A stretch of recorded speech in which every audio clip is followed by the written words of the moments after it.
sixième. Est-ce que tu étais témoin, victime ou auteur? Victime et témoin.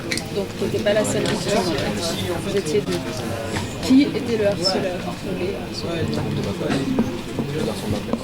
Ils étaient plusieurs. D'accord. Et ça a duré combien de temps? Ah oui, c'est long.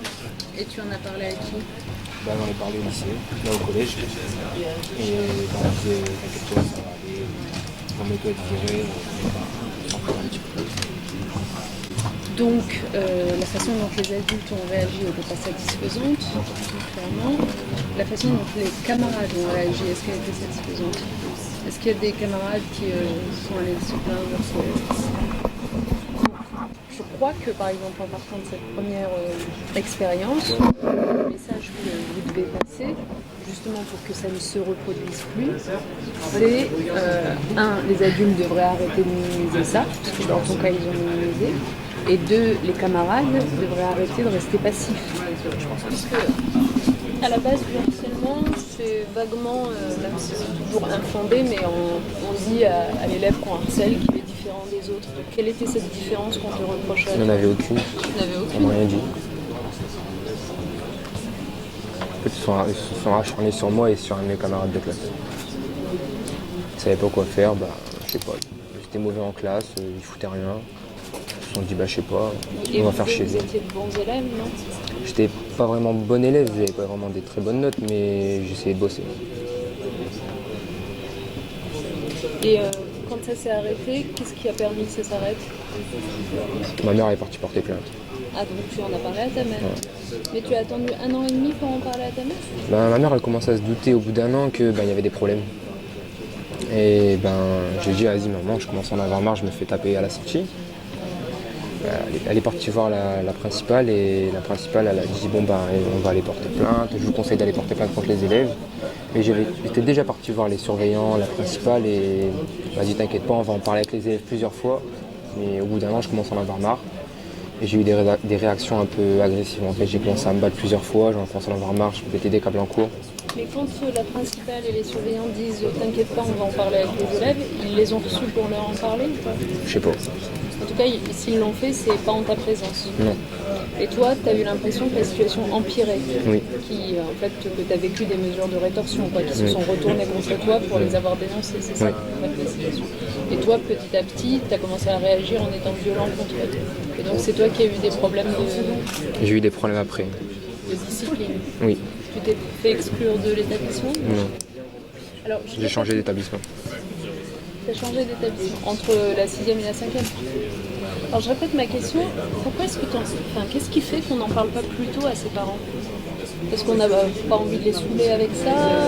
C'est quoi le sujet? Je pense qu'on ne pense pas directement en parler à nos parents en fait. Je pense pas qu'on va pas se dire ouais bon les mamans voilà aujourd'hui je me suis fait taper. Au début on se commence à. Je pense qu'on va essayer de se rassurer au début, on se dit ça va aller, ça va passer, je vais attendre un peu, je vais en parler si ça commence à s'aggraver. Et puis ça s'aggrave, après on en parle quoi. Tu vois, on a 3 leçons de ton expérience. La première, c'est les adultes dans l'établissement, il ne faut pas qu'ils minimisent le harcèlement. Les camarades qui sont témoins, il ne faut pas qu'ils restent passifs. Et message à l'attention de la victime, il faut en parler très vite à ses parents. Je trouve que déjà ça, c'est, je vous laisse peut-être reprendre la main, mais c'est déjà des messages très forts à faire passer, parce que ça aide vraiment les gens. Après quand je suis arrivé aussi au collège, on en parlait avec la dame, et j'ai une de mes amies qui s'est fait aussi, harceler par un garçon, parce qu'en fait le garçon il dit ouais je t'aime bien et tout. Elle a commencé à lui envoyer des photos un peu toutes nues quoi. Et le garçon est parti mettre ça sur Facebook. Et la fille elle était pas bien, elle avait plus d'amis, ses copines sont tous dit c'est une pute, vous avez vu ce qu'elle a fait et tout. Et en fait elle est venue me voir et on est parti voir la principale et elle a compris directement que voilà quoi. Elle avait porté plainte. Donc elle a porté plainte. Est-ce qu'elle a réussi à faire retirer les images d'internet? Voilà, ça fonctionne, c'est ce dont on était en train de parler là. Avec la police, parce que souvent les élèves ne savent pas, ils s'enferment, c'est un calvaire cette histoire, notamment pour les jeunes filles dont on met des images DVD, etc. s'enferment dans leur calvaire, ils sortent pas de leur silence, ils se contentent de souffrir, alors qu'il y a des solutions. C'est très important de faire savoir qu'il y a des solutions, y compris pour retirer les images. En fait, le problème, c'est qu'elle n'a pas commencé à en parler directement. Elle a perdu ses amis. Et tu sais pas ce qu'il est advenu de l'auteur. Le garçon, je le connaissais, je le voyais dans la cour, il faisait plus rien. Je pense qu'après, avec la police, il s'est calmé directement. Et... Après, dans tout le collège, tout le monde savait ce qu'elle avait fait en fait. Même les professeurs, ils avaient un peu honte. Mais en fait, il n'y avait vraiment personne pour elle, je pense. Elle ne savait pas comment réagir, quoi faire. Donc je pense qu'après, la principale, elle a été convoquée avec les parents. Elle leur a dit « vaut mieux vous porter plainte contre ce garçon ». Et après, elle était calmée. Mais même à la fin de l'année, on en parlait encore de ce qu'elle avait fait. C'est quand elle arrivait au lycée que plus personne parlait d'elle parce qu'elle avait changé d'établissement. C'est tragique hein, parce que ce type de situation parfois conduit jusqu'au suicide. Voilà, c'est ce que je pensais. Je me dis que si elle n'aurait pas parlé, elle serait suicidée. Même en classe, elle ne travaillait plus, c'était la meilleure de la classe en plus. Sa moyenne elle a baissé, elle était à 17, elle est baissée à 12. Elle faisait plus rien, elle faisait que pleurer en classe. Ses amis de classe la traitaient, les profs, après ils s'en foutaient. Voilà, quoi. Et au lycée, elle s'est... Elle a augmenté, sa moyenne maintenant elle a 18. Première de la classe, tout va bien. Mais en tout cas, je veux dire, au-delà du film que vous devez construire, là on va y revenir, mais en tout cas, c'est bien de témoigner de tout ça pour se rendre compte à quel point tout ça est douloureux et que, en fait, chacun à notre mesure, on peut faire quelque chose. Vraiment.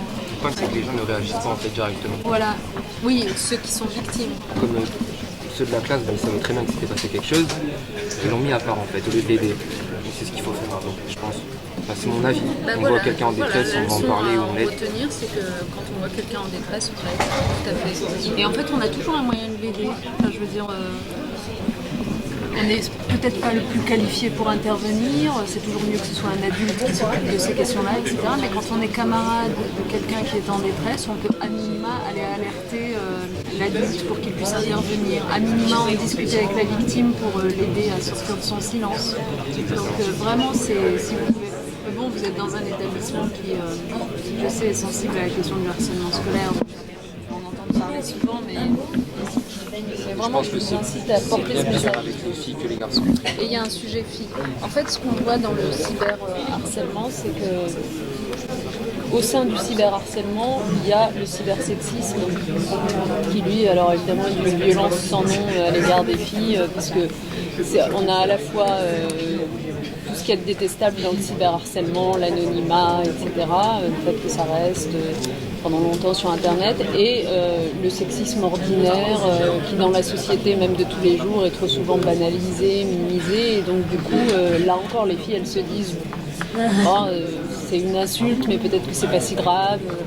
Et là encore, il faut être sans aucune tolérance à l'égard du sexisme, à l'égard des injures sexistes. Et ça, j'espère que votre génération, parce qu'aujourd'hui, quand même, dans les établissements scolaires, on en parle beaucoup plus que, je vais vous dire, à mon époque. Parce que le harcèlement existait déjà à mon époque et on n'avait pas tous ces outils-là.